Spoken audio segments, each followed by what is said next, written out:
2021 marks the 35th anniversary for The Legend of Zelda, and if last year's 35th anniversary celebration for Mario was anything to go off by, it is safe to assume that Nintendo has something in store for Link and the other residents of Hyrule. In a sense, the 35th celebration for Zelda already kicked off later last year with the launch of Age of Calamity, and it isn't crazy to think it can be bookended with the long-awaited Breath of the Wild 2. With the release of Mario 3D All-Stars, a 3D game collection containing some of Mario's greatest hits featuring Mario 64, Sunshine, and Galaxy, fans were quick to start drawing similarities in hopes that Zelda's 35th anniversary will bring something similar. And with Zelda's proven track record thus far on the Switch, it isn't crazy to assume that Nintendo is going to be giving the franchise some similar love. But the question is, with so many games to pick from, what would a Zelda 3D All-Stars collection entail? First and foremost, I'm going to be relying heavily on Mario's 3D collection to help base my predictions in some semblance of logic. I have to assume that any Zelda 3D collection is going to be capped at 3 titles, which makes the prediction process that much harder. Because aside from the exception of Mario Galaxy 2, Mario has had a pretty one-to-one release schedule with his mainline titles and the consoles they appear on. The Legend of Zelda, on the other hand, has had multiple releases on each generation, and each one could make a compelling argument as to why it should be included on a greatest hits collection. I hope I'm wrong in assuming that Nintendo will limit the amount of Zelda titles on this hypothetical collection to just 3, but it is Nintendo we are talking about, and as of the time of this recording, one of their best-selling titles is slated to be delisted and unavailable for purchase in just a few months for no apparent reason. So let's give it a go and see if we can imagine what a world with a Zelda 3D Anniversary Collection would look like. Number 1.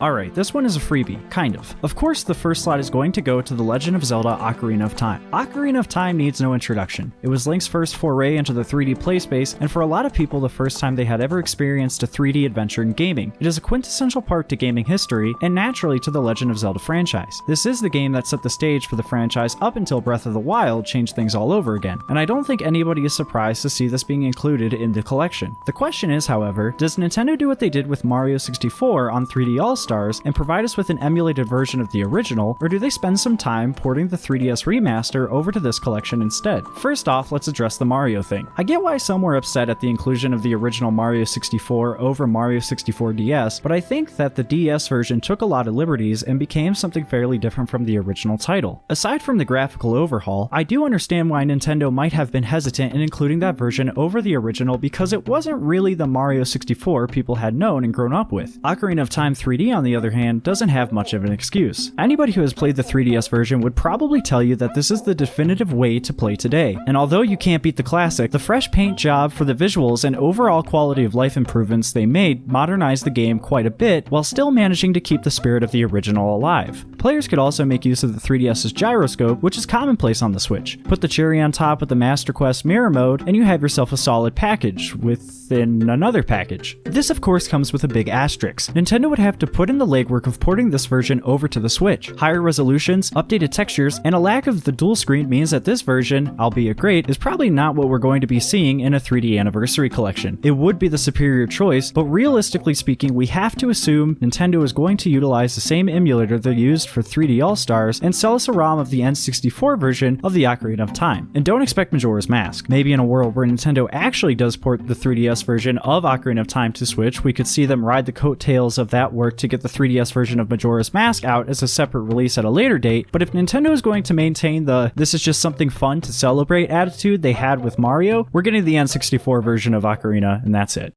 Number 2. I of course believe that we will see Wind Waker packed in this collection. However, contrary to what I said about Ocarina of Time, this will be the HD remake that launched on the Wii U. Well, why would it be one over the other? My monkey non-game developer brain is going to guess that it is probably easier for Nintendo to port a Wii U title to the Switch rather than port over a 3DS title that would need quite a bit more work to make that transition happen. Wind Waker HD has also been suspiciously absent from the Wii U porting party that's happening over at Nintendo, and it would admittedly make the collection a whole lot more attractive for a ton of people. I don't see a world where Nintendo does not port Wind Waker HD to the Switch in some sort of capacity. They're making a ton of money double dipping into that library, and at this point they have it down to a fine science. I would also find it odd if they got the GameCube version of Wind Waker working in this collection and then later decided to port the HD version. The textures are already improved, the game runs in widescreen and at a high definition, and there are certain quality of life elements that make this hands down the best version of the game. It is such an easy win and would help lessen the blow of not having the 3DS version of Ocarina of Time, so call me naive, but I'm going going to give Nintendo the benefit of the doubt here and think they'll do the right thing in this instance. So now we have 2 out of the 3 games figured out for this collection, but what about the third one? Number 3.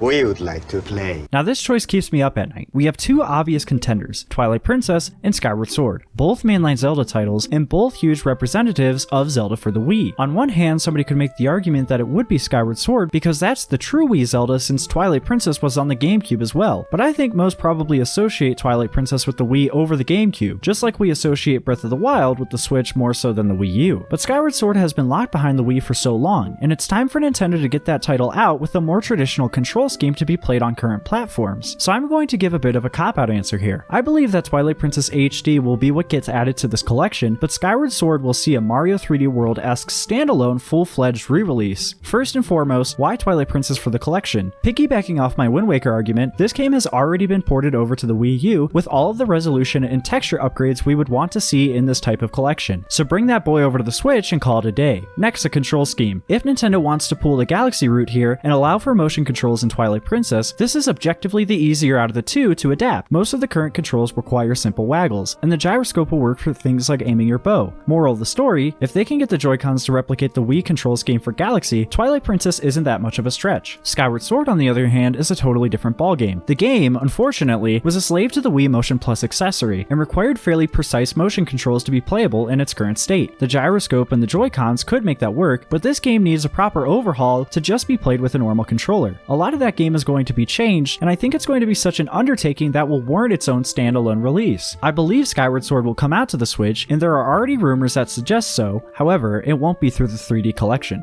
So there you have it, my predictions for the Legend of Zelda 35th Anniversary Collection, Ocarina of Time, Wind Waker HD, and Twilight Princess HD as one package deal, with Skyward Sword coming out as a standalone release. When you think of the possibility that these games could all be released throughout the year leading up to Breath of the Wild 2, I can't help but think as to how good the Switch has been for the Zelda franchise and Zelda fans in general. It was great to see Sunshine and Galaxy released for the Switch, but something about these Zelda titles all appearing in one collection hits different. Call me a fanboy, but the fact that we can even have this conversation without sounding totally loony is something special. As always, thanks for watching.